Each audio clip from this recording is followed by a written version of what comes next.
Saber, entender, compreender, conhecer, descobrir, ouvir. Bandeirantes acontece.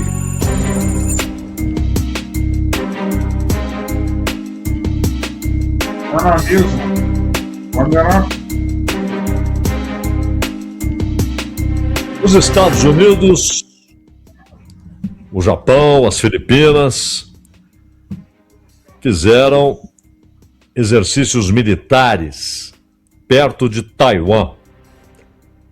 A China protestou e disse que as manobras perturbam a paz e a estabilidade na região. Os exercícios militares, eles acontecem normalmente quando as Filipinas fazem ali no canal de Bashi. É uma faixa um pouco mais de 100 quilômetros, fica entre as Filipinas e Taiwan.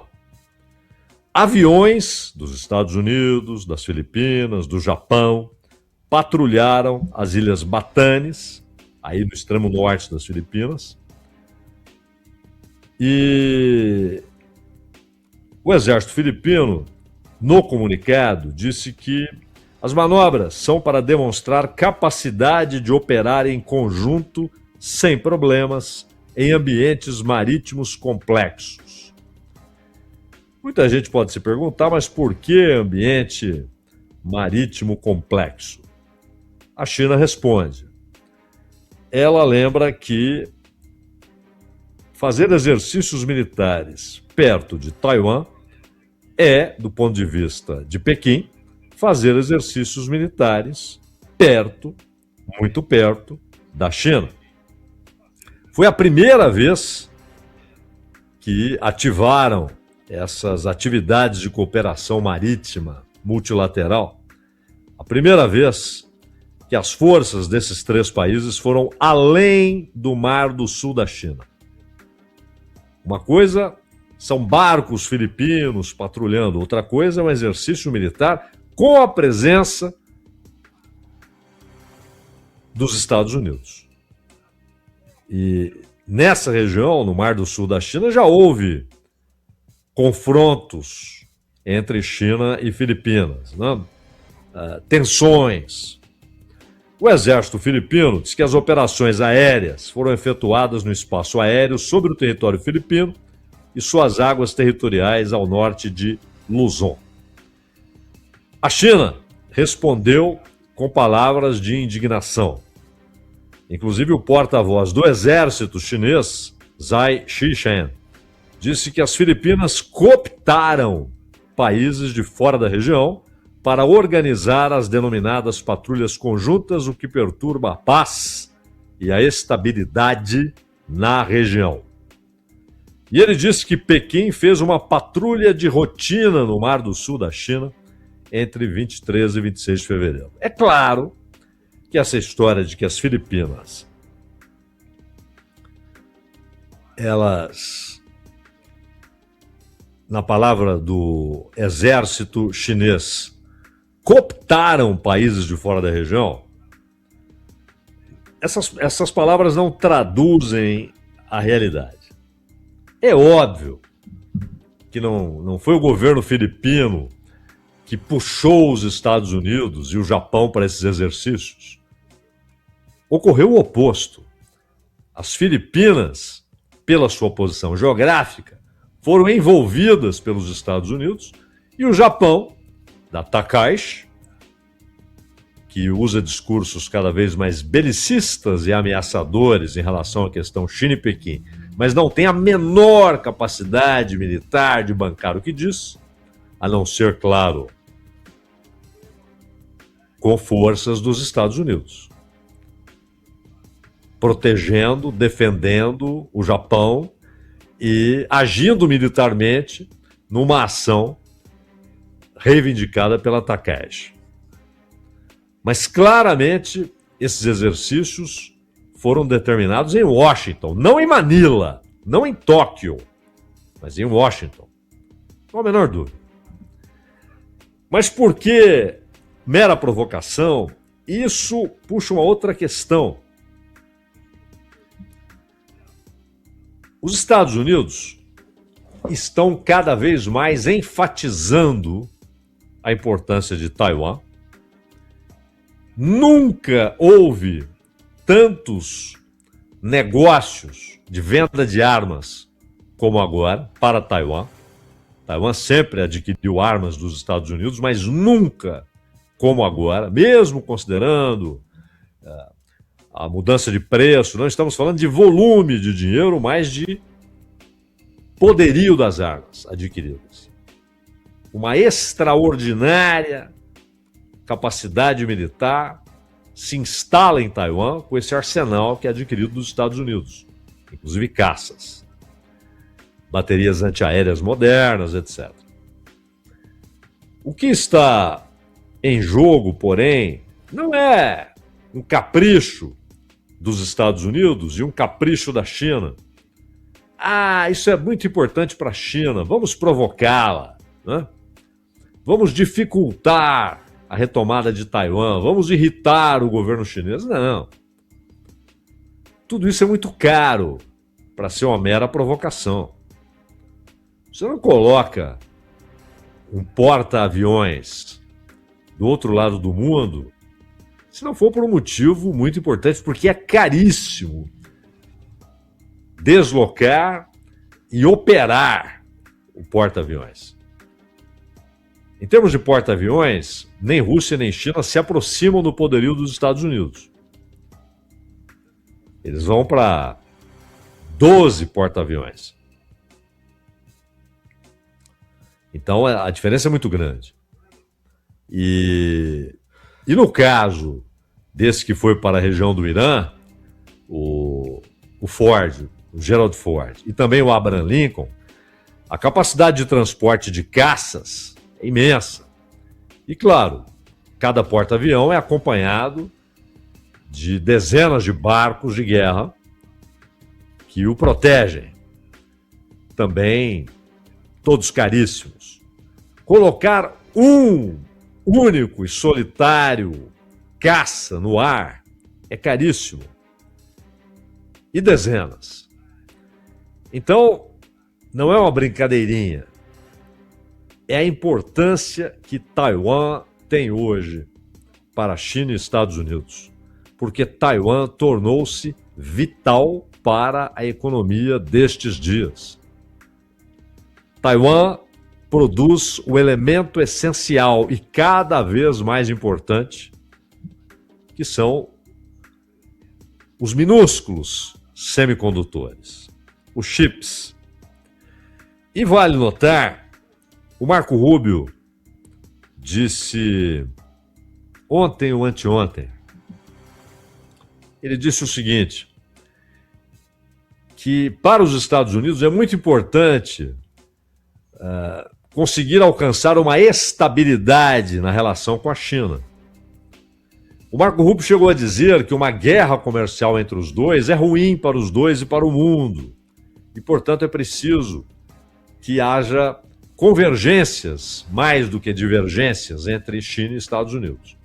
É claro que ele já está preparando o clima, o ambiente para o encontro entre Xi Jinping e Trump, provavelmente em Pequim. Porque não há ainda confirmação oficial, mas provavelmente Trump irá à China. Só que a questão Taiwan, ela ganha uma importância extraordinária. Os Estados Unidos, eles têm hoje uma vantagem sobre a China em relação a chips, até porque fábricas taiwanesas já têm instalações nos Estados Unidos. Mas, inteligentemente, o governo de Taiwan e os empresários de Taiwan evitam levar para os Estados Unidos a produção do que há de melhor, mais moderno, porque eles sabem que esse domínio na produção de chips é o que empurra os Estados Unidos à decisão de proteger Taiwan. Essa importância econômica não pode ser perdida e, portanto, levar o que há de melhor, o que há de mais moderno, o que há de mais sofisticado na produção de chips para os Estados Unidos, como quer o Trump, tornaria a ilha ou o arquipélago irrelevante do ponto de vista geopolítico. É a sua importância econômica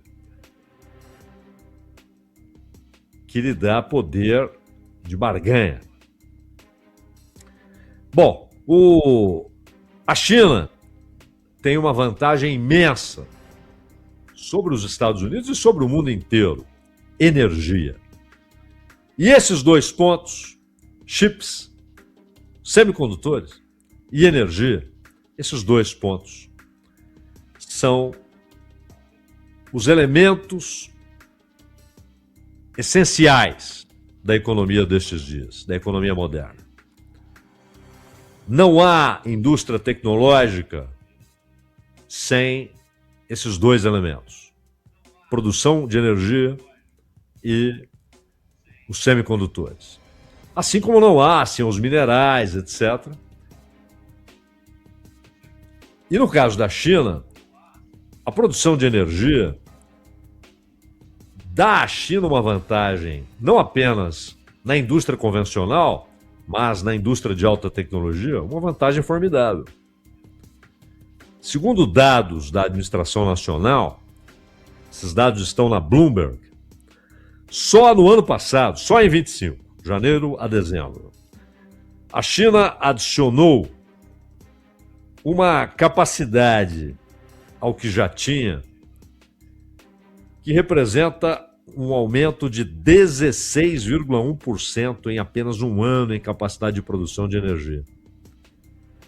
E isso significa que só isso que foi adicionado à capacidade energética chinesa é mais do que a capacidade total da Índia, da Alemanha, do Japão. Isso segundo dados da Agência Internacional de Energia. Não são dados da China.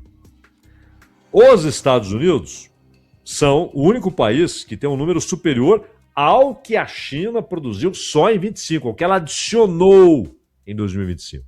A capacidade adicionada, não é o que a China tem. Mas a China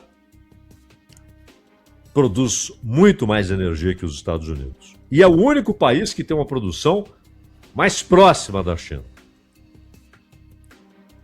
Mas no caso dos semicondutores, a história é outra. Porque os Estados Unidos sabem, a China sabe, que Taiwan é o elemento central. Inclusive o Chris Miller, que escreveu aquele Guerra dos Chips, ele notou algo muito interessante, que para a China é algo meio constrangedor e incômodo, porque a produção de chips sofisticados, não quaisquer semicondutores, mas sofisticadíssimos, em Taiwan, é muito superior à da China, em quantidade e em qualidade. E Taiwan sabe que não pode cair na armadilha dos Estados Unidos, enfatizada pelo Trump, que é mandar o que há de melhor no seu parque industrial tecnológico para os Estados Unidos. Então o Trump falou, venham, e eles foram. Foram para o Arizona, para outras regiões dos Estados Unidos, mas seguraram a produção mais inovadora, mais sofisticada e que tem mais investimentos. E há a questão dos centros de dados. E nisso a China tem dado um salto tremendo, porque inclusive ela está instalando pequenas usinas nucleares para garantir energia para o centro de dados.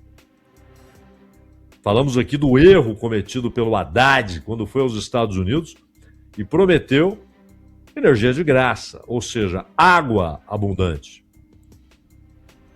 para a produção de energia e para uso dos semicondutores, em resfriadores, etc.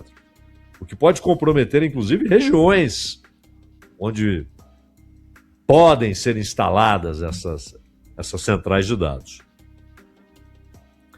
E o que Taiwan almeja é, na década de 30, ser o centro absoluto e insubstituível na produção de semicondutores. E a relação dos Estados Unidos com Taiwan, ela é uma gangorra. Porque inicialmente, quando houve a Revolução em 1949, primeiro dia de outubro de 49, e o governo nacionalista de Chiang Kai-shek foi para Taiwan, os Estados Unidos imediatamente, e com receio daquele imenso país unir-se a outro ainda maior, a União Soviética. A União Soviética, sozinha, tinha 22 milhões de quilômetros quadrados. A China continental tem mais de 9 milhões. Mas não é só território. Havia, apesar do Stalin não apreciar a ideia da revolução, mas depois ele abraçou e ele forneceu técnicos, cientistas, plantas industriais, a industrialização pós-revolução. Já havia uma pequena indústria na China, mas a industrialização pós-revolução, ela é resultado de tecnologia soviética, de investimentos soviéticos, de cientistas soviéticos. E aí é um aspecto interessante. A Taiwan foi abraçada pelos Estados Unidos, que queriam dizer, não, o governo legítimo é o que está em Taipei. E notem, não há no mundo, desde então, qualquer discussão sobre a existência de duas Chinas. Nunca houve. Ou de dois países ali. Nunca houve. A discussão era onde está o governo legítimo. E até o início da década dos 70, os Estados Unidos diziam o governo legítimo está em Taiwan. Chiang Kai-shek. E era uma ditadura militar, inclusive, que foi até os anos 80. Uma ditadura em Taiwan. Não era por amor à democracia, nada disso. Só que aí há aquela reviravolta. Mao Tse-tung, com muitos desgastes com a União Soviética, até tiroteios na fronteira. Mao Tse-tung comete o grave erro de lançar a China em direção aos Estados Unidos. E Nixon e Kissinger aproveitaram a ocasião e acolheram a China. Houve um encontro entre Mao e Nixon.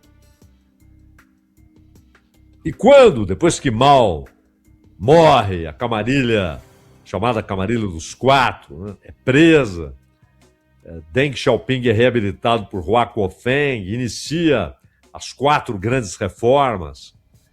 Ali é uma espécie de início da restauração do capitalismo na China. E até pela proximidade política, os Estados Unidos já haviam arrancado Taiwan do Conselho de Segurança da ONU. A cadeira foi entregue a Pequim. A cadeira no Conselho de Segurança foi entregue a Pequim. Processo que começa com Nixon e tem seu desfecho com Jimmy Carter. Porém, havia um compromisso desde a Guerra da Coreia, foi até 53, de os Estados Unidos protegerem Taiwan em caso de invasão chinesa. Até porque a guerra entre as duas Coreias colocou também frente a frente China e Estados Unidos. E houve um avanço das tropas chinesas que só foi interrompido porque Stalin ligou para Mao e disse: pare onde você está, que é o paralelo que divide as duas Coreias. Porque Mao dizia que sua ideia era lançar os americanos ao mar, né? Só que a União Soviética receava que isso levasse os Estados Unidos a um ataque nuclear. Havia acontecido há pouco tempo no Japão, né? 7, 8 anos antes. Ali em 52, 53, 7, 8 anos depois da das duas bombas sobre o Japão. Só que esse compromisso, quando os Estados Unidos arrancam Taiwan do Conselho de Segurança, abraçam a China, entregam a cadeira, o assento permanente, o poder de veto à China, passam a negociar investimentos com a China, e o Nixon até chegou a dizer: nós estamos criando o maior rival que os Estados Unidos terão na economia. Isso foi visto como óbvio pelo Nixon, e ele estava certo. Com o Jimmy Carter, o processo tem o seu desfecho, a sua consolidação, mas o Carter vai além. Ele retira a garantia de os Estados Unidos protegerem Taiwan. Essa garantia, porém, é recuperada e transformada em lei pelo Congresso dos Estados Unidos, já no governo Reagan. Mas até aí, era um assunto que não tirava o sono de ninguém em Washington, etc.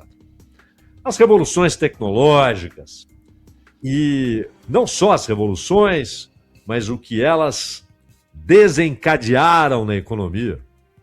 A economia moderna, a geração de riquezas, a acumulação de capital, os negócios, estão diretamente ligados à tecnologia, de diversas maneiras, direto ou indiretamente. E Taiwan tornou-se o grande produtor, incomparavelmente o grande produtor de um elemento central, que são aqueles pequenos tijolinhos com material semicondutor. E sem isso, essa economia para. E a sofisticação do que Taiwan produz não é copiável da tarde para a noite. E mais do que isso,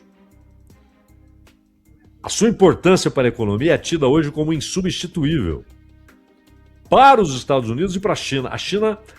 A China faz um movimento brutal em avanço tecnológico. Brutal. É uma prioridade central, isso inclusive foi colocado como palavra de ordem no último congresso do Partido Comunista Chinês. Produção tecnológica e independência tecnológica. Não só nos materiais naturais, críticos, os minérios, que são essenciais, mas também na capacidade de produzir a mais alta tecnologia em inteligência artificial sem depender de ninguém. E a China olha para Taiwan e diz: ela é vital e ela é minha. E os Estados Unidos, que tinham aquele compromisso formal, mas não ligavam muito. O assunto voltou depois do Carter e do Reagan, no começo do governo Reagan, ele voltou a ser mencionado pelo Bush filho. Bush pai, Clinton, passaram ao largo do assunto. Mas o Bush filho mencionou. Agora, nos Estados Unidos, há uma certeza. Taiwan é essencial. E se a China retoma Taiwan como parte de seu território, e é parte de seu território, se retoma, historicamente, se retoma Taiwan, terá sob seu controle a possibilidade de parar a economia dos Estados Unidos, ou pelo menos a economia que usa a mais alta tecnologia em semicondutores. E é um uso cada vez maior, é crescente, é decisivo para a economia dos Estados Unidos. É decisivo para a economia japonesa, para a economia do mundo. Isso é uma obviedade, porque os Estados Unidos dizem: a China entrará, em algum momento ela entrará em Taiwan. Se ela tiver o controle sobre a produção desses semicondutores, com a capacidade de produção tecnológica que ela já tem no seu território continental, ela terá um domínio incomparável, inigualável, naquilo que é essencial para a economia moderna. Ela já tem o controle do processamento de terras raras. Ela tem um quase monopólio. O nível de processamento da China torna o restante irrelevante. Ela tem minerais críticos e terras raras em seu território.